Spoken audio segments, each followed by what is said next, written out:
La Chine, moteur de l'économie mondiale.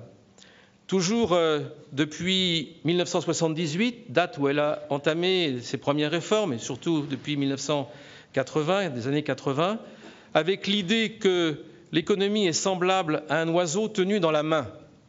Trop enserré, il souffre et meurt, trop libéré, il s'envole et disparaît. La Chine sait doser la montée en puissance de son économie.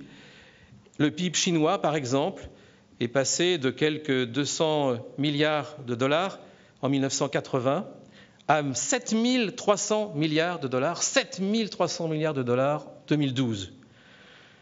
Ainsi, elle est au deuxième rang mondial pour le PIB mondial. Selon la Banque mondiale, la Chine pourrait devenir la première puissance économique de la planète en dépassant les États-Unis d'Amérique en moins de 10 ans.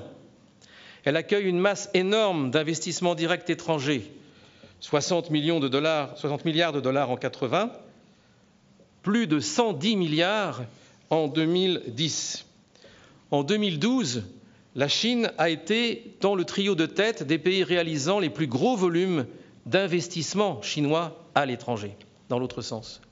Membre de l'Organisation mondiale du commerce depuis 2002, elle est devenue la première puissance commerciale mondiale en 2012, à mon avis, devant les États-Unis.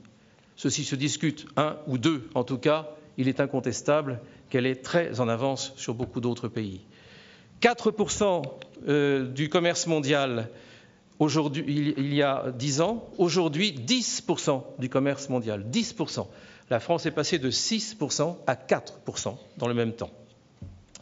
La Chine dépasse par ses importations et ses exportations, par la somme des deux, elle dépasse aujourd'hui les États-Unis d'Amérique. La Chine est sur le point de devenir le premier partenaire commercial mondial de très nombreux pays. Depuis 2009, c'est le premier partenaire mondial de l'Afrique.